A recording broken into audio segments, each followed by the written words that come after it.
নমস্কার। আজ আপনাদের প্রিয় স্বাস্থ্য সমৃদ্ধি চ্যানেলে যে বিষয়টি নিয়ে এসেছি, এটা বহুদিনে আমাদের স্বাস্থ্য সমৃদ্ধি চ্যানেলের দর্শকদের অনুরোধ ছিল। বিভিন্ন কারণে আমি এই ভিডিওটি শুট করতে পারছিলাম না। আজকে এই ভিডিওটি দেওয়াটা খুব দরকার, তাই নিয়ে এসেছি আপনাদের জন্য। সৎকর্মের একটা কর্ম, নেতিক্রিয়া। সৎকর্ম অর্থাৎ আমাদের শরীরের শুদ্ধিকরণ প্রসেস। আমরা রোগ হলে তো বহুত রকম চিন্তা করি যে এই সমস্যা হচ্ছে, কি করব। কিন্তু আমরা কখনোই ভাবি না যে শরীরকে পরিষ্কার রাখাটা খুব দরকার। পৃথিবীতে কোনো কিছু আগে পরিষ্কার না করলে পরে আমরা ব্যবহার করতে পারি না। যে কোনো কিছু ব্যবহার করার আগে পরিষ্কার করি, কিন্তু আমাদের শরীরটা আমরা কখনোই শুদ্ধিকরণ মানে পরিষ্কারের ব্যাপারটা ভাবি না। হ্যাঁ, আমরা বাইরে প্রচুর সাবান দিই, শ্যাম্পু লাগাই, অনেক কিছু করি, কিন্তু আমাদের ইন্টারনাল সিস্টেমের শুদ্ধিকরণটা কিন্তু সুস্থ থাকতে গেলে খুব জরুরি। তাই ঋষিরা ষটকর্ম, পঞ্চকর্ম এরকম ধরনের কিছু শুদ্ধিকরণ প্রসেস বলে গেছে। সৎকর্মের প্রথম কর্ম হচ্ছে নীতিক্রিয়া। নীতিক্রিয়া দু ধরনের হয়, একটা জল নীতি, একটা সূত্র নীতি। তবে সূত্র নীতি কখনোই অনলাইন ট্রেনিং নিয়ে করা যায় না, কিন্তু জল নীতি একটু যদি খেয়াল করেন এবং ভালো করে বুঝে নেন, তাহলে আপনি বাড়িতে অভ্যাস করতে পারেন। আজকে আমি নীতিক্রিয়া কিভাবে করতে হয় সেটা আপনাদেরকে অবশ্যই একদম সরজমিনে দেখিয়ে দেব। আপনারা ভালো করে মন দিয়ে নীতিক্রিয়া অবশ্যই ভিডিওটি দেখবেন। আমি লাস্টে অবশ্যই বলবো নীতিক্রিয়ার কি কি উপকারিতা, কেন আমাদের নীতিক্রিয়া করা উচিত, সে বিষয়ে জানাটা খুব দরকার। অতএব আজকে ভিডিওটা খুব গুরুত্বপূর্ণ হতে চলেছে। আপনারা যারা নতুন এসেছেন আমার চ্যানেলে, অবশ্যই চ্যানেলটিকে সাবস্ক্রাইব করে নেবেন। আর যারা রোজ দেখছেন, পুরো ভিডিওটা এক ফোঁটাও স্কিপ না করে ব্যাপারটা শিখে নিন। শুদ্ধিকরণ প্রসেসের একটা বড় প্রসেস এবং খুব সহজ এবং নিরাপদ প্রসেস নীতিক্রিয়া, যেটা আপনাদের প্রত্যেকের একবার যদি শিখে নিতে পারেন আর প্রত্যহ যদি অভ্যাস করতে পারেন, হ্যাঁ প্রত্যহ করা যায় না, তার নিয়ম আছে, কিন্তু আপনি যদি টাইমলি রেগুলারলি অভ্যাস করতে পারেন, তাহলে এর কিন্তু প্রচুর সুফল। অতএব আসুন তার আগে আমরা নীতিক্রিয়া কিভাবে করতে হয় সেটা একবার বুঝে নিই। এটা 200 ml এর পাত্র। এই পাত্রে আপনি জল ভরে দেবেন। পাত্রটা কিন্তু একটু বিশেষ ধরনের, মাথাটা ফলো করুন। এই মাথাটা নাকে ঠিক মতো লাগিয়ে নিতে হবে। আমি আগে থেকে জল গরম করে রেখেছি। যে জলটা 400 ml মতো জল, তাতে 10 গ্রাম মতো সন্দেহ লবণ দেওয়া আছে। এবার ওই জলটা কিন্তু কুসুম কুসুম গরম হবে, অর্থাৎ ওয়ার্ম ওয়াটার, বেশি গরম যেন না হয়, তাহলে নাকের ক্ষতি হয়। এবার কি করবেন, ওই জলটাকে আপনি 200 ml মতো জল এই পাত্রে ঢেলে নিন। পাত্রটা ভর্তি করে নিন। পাত্র ভর্তি হয়ে গেল। এবার সঠিক টেকনিকটা বোঝার চেষ্টা করুন। ডান হাতে নিন, বাঁ হাতটাকে পিছনে দিন, দিয়ে ঘাটটাকে কাত করুন, সামনের দিকে একটু ঝুঁকুন, এক নাকে সেট করুন। দেখুন অপর নাক দিয়ে পরিষ্কার জল বেরোচ্ছে। হ্যাঁ, মুখটা কিন্তু খোলা থাকবে, শ্বাস কিন্তু মুখ দিয়ে নেবেন, ভুল করেও নাক দিয়ে শ্বাস নেবেন না। এইটাই একটা অভ্যাসের ব্যাপার, মুখ দিয়ে শ্বাস চলবে।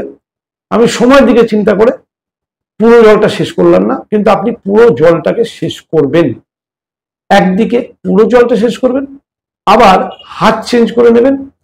হাত চেঞ্জ করে নিয়ে ডান হাতটাকে পিছনে দিন, আবার বাঁ দিকের ফুটোতে জল সেট না, পাইপটা সেট করে দেবেন। বাঁ নাক দিয়ে কি সুন্দর জল বেরোচ্ছে, বাঁ নাক দিয়ে জল ঢুকছে, ডান নাক দিয়ে বেরোচ্ছে।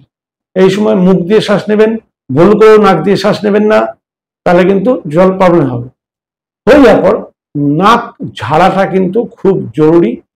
এটা মাথায় রাখবেন যেন মাথায় জল না থাকে, এটা খেয়াল রাখাটা খুব জরুরি। আমি আপনাদের সুবিধার জন্য আরো একবার এই ক্রিয়াটা দেখাবো, আপনারা পুরোপুরি বুঝে নিন। হাত পেছনে রাখবেন, মাথা সামনে ঝুঁকিয়ে নেবেন। একদিক দিয়ে জল ঢুকবে আর একদিক দিয়ে জল বেরোবে। আবার রিপিট দেখুন, একই পদ্ধতি। ভালো করে নাকে পাইপটা সেট করতে হবে, নাক দিয়ে গল গল করে জল বেরোচ্ছে, এটা কিছুই না, নাকের একদিক দিয়ে জল ঢুকছে আর একদিক দিয়ে জল বেরোচ্ছে, এতে রয়েছে লবণ এবং জল, আর কিছুই না। অতএব লবণ জলের মিশ্রণ, হালকা ওয়ার্ম ওয়াটার, বেশি গরম যেন না হয়, পুরো জলটা একবারে খালি করার দরকার, নাক ঠিকভাবে ঝাড়বে, এটা কিন্তু খুব জরুরি জিনিস। নাক ঝাড়াটা কিন্তু বড় একটা ফ্যাক্টর, ঠিক আছে। এরপরে না হয়ে গেলে এইভাবে ধাক্কা দিয়ে কপালভাতির মতো ঝাড়বেন, এইভাবে মাথায় ঠুকবেন এবং সঙ্গে নাক ঝাড়বেন, মাথায় ঠুকবেন আর নাক ঝাড়বেন, কপাল ঠুকবেন, নাক ঝাড়বেন, যাতে সবচেয়ে বড় জিনিস হচ্ছে আমাদের নেজাল প্যাসেজ, একে শুদ্ধিকরণ করে। আপনারা শুনে থাকবেন আমাদের নাকের মাধ্যমে মস্তিষ্কের সঙ্গে যোগ আছে, নাক পরিষ্কার করলেই মস্তিষ্ক পরিষ্কার হয়। সবচেয়ে বড় কথা, যাদের সাইনাসের প্রবলেম, সাইনাস গ্যাভিটিতে যে কফ বা শ্লেষ্মা জমে থাকে, সেটাকে পরিষ্কার করতে সাহায্য করে নীতিক্রিয়া। যাদের নাকের ভিতরে হাড় বাড়ছে বা পলিপ বড় হয়ে গেছে, তাদেরকে সাহায্য করবে নীতিক্রিয়া।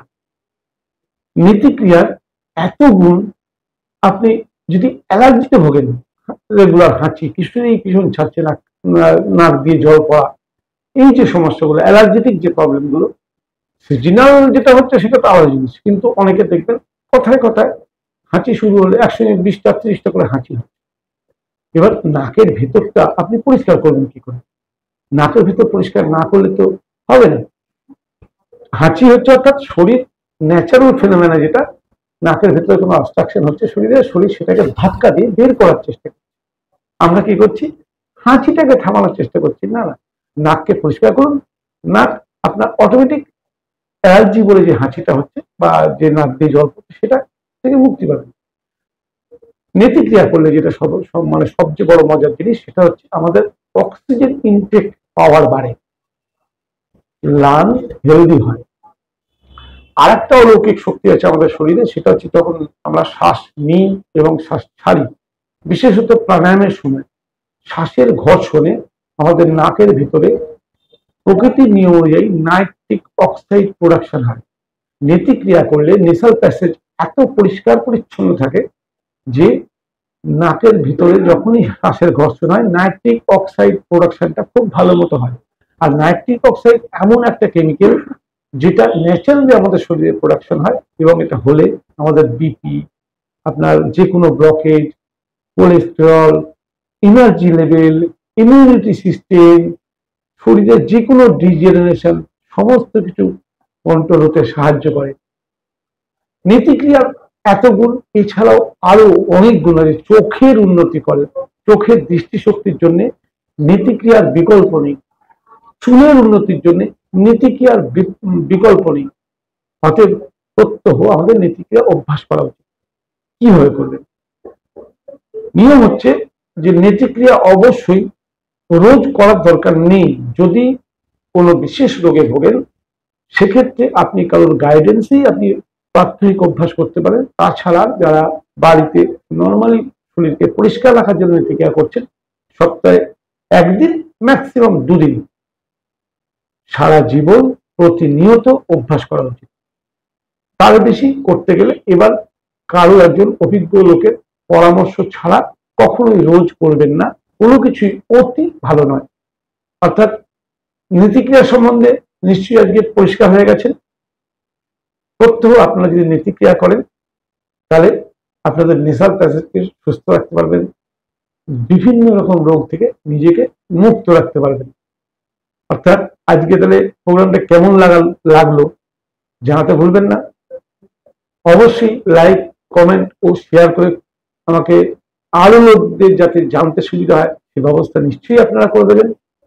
আর আপনি প্রত্যহ এটা অভ্যাস করুন। যদি কোনো জায়গায় মনে হয় যে আপনি বুঝতে পারেননি, কমেন্ট বক্সে লিখবেন, আমি অবশ্যই আপনাকে উত্তর দেব যে কেন বুঝতে পারেননি বা আপনার কোথায় ভুলটা হচ্ছে। আর যদি আরো বিশদে জানতে চান, আমার সঙ্গে সাক্ষাৎ করতে পারেন। নিচে দেওয়া ঠিকানায় আমার সঙ্গে এসে সাক্ষাৎ করতে পারেন। আমি আপনাকে সম্পূর্ণরূপে সাহায্য করার চেষ্টা করব। নমস্কার, আগামী ভিডিওতে আবার দেখা হবে।